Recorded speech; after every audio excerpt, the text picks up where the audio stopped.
Parce qu'elle nous confronte au tout autre, à cette expérience d'extase, de sortie de soi, l'ivresse pourrait être considérée comme une expérience mystique, une expérience du sacré.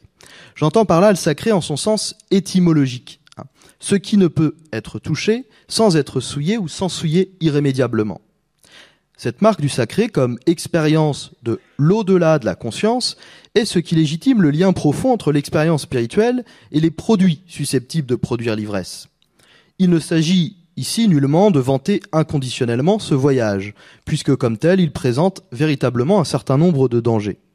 L'oubli, tout autant que la douleur provoquée par l'excès, je vous rappelle la gueule de bois, sont précisément les risques à courir et le prix à payer. Mais sans cela, l'ivresse aurait-elle la même valeur ? Cette expérience peut être comprise comme une épreuve, puisqu'elle permet à l'homme d'accéder à un autre domaine, plus fondamental que celui des apparences, avec lequel, dans la plus parfaite sobriété, nous traitons quotidiennement. L'ivresse ne manifesterait-elle pas, en terre étrangère, un voyage et une exploration pour le moi, une errance dans laquelle je me découvre et où je redécouvre le monde par une spontanéité retrouvée? L'ivresse permettrait donc de vaincre ce grand malheur qui nous affecte parfois et nous conduit à nous sentir comme étrangers au monde. Pessoa, que j'ai cité auparavant, ne cesse de témoigner de ce divorce et de cette douleur de l'arrachement au monde. Je le cite donc à nouveau, cette fois-ci dans Le chemin du serpent. Le pire de tous mes maux, c'est que je ne parviens jamais à oublier ma présence métaphysique dans la vie. D'où cette timidité transcendantale qui remplit de crainte tous mes actes, qui ôte à toutes mes phrases le sang de la simplicité, de l'émotion directe. Cette ivresse permettrait donc de répondre à ce problème. Elle est poursuivie non seulement pour supporter le réel, mais aussi pour s'en réjouir. Elle est donc ce grand oui, cet amen que Nietzsche nous propose de donner à notre existence. Voilà comment l'ivresse, comme dépossession de soi, devient le plus court chemin vers l'autre et vers Dieu. Parce que, s'abandonnant à soi, on ne peut guère faire autre chose que s'ouvrir radicalement à l'autre et au tout autre.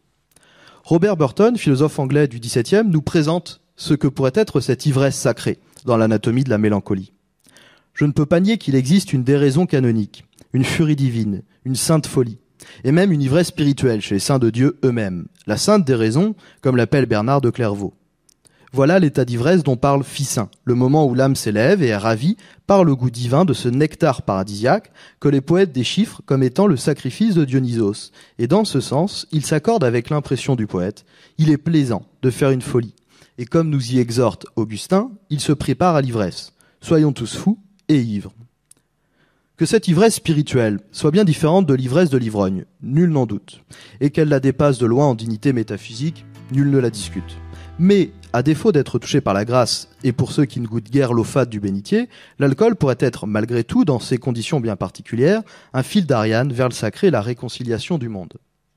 Et si ivresse spirituelle et ivresse alcoolique partagent le même nom, c'est nécessairement qu'il y a une communauté entre ces deux ivresses, celle de l'âme et celle du corps, et que, l'une comme l'autre, selon des caractéristiques propres à ces deux natures, ont leurs dérives et leurs excès.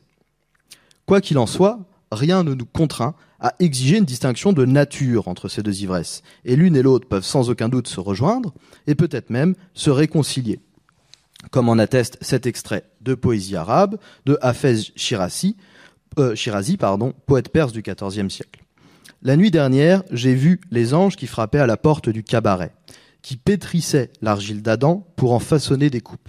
Ceux qui résident au-delà du voile sacré, les purs de l'univers angélique, m'ont tenu compagnie, à moi, le mendiant des rues, pour boire le vin de l'ivresse. Donc loin de nous enfermer dans une ivresse autistique qui ne serait qu'une fuite dans le lointain arrière-monde de notre propre folie, le vin pourrait au contraire nous élever spirituellement, en nous conduisant en dehors de nous-mêmes et pourrait peut-être même nous conduire à faire l'expérience du sacré. N'oublions cependant pas que comme toute voie initiatique, elle n'est pas sans danger et qu'il faut donc, à défaut de toucher le ciel, boire avec modération. Je vous remercie.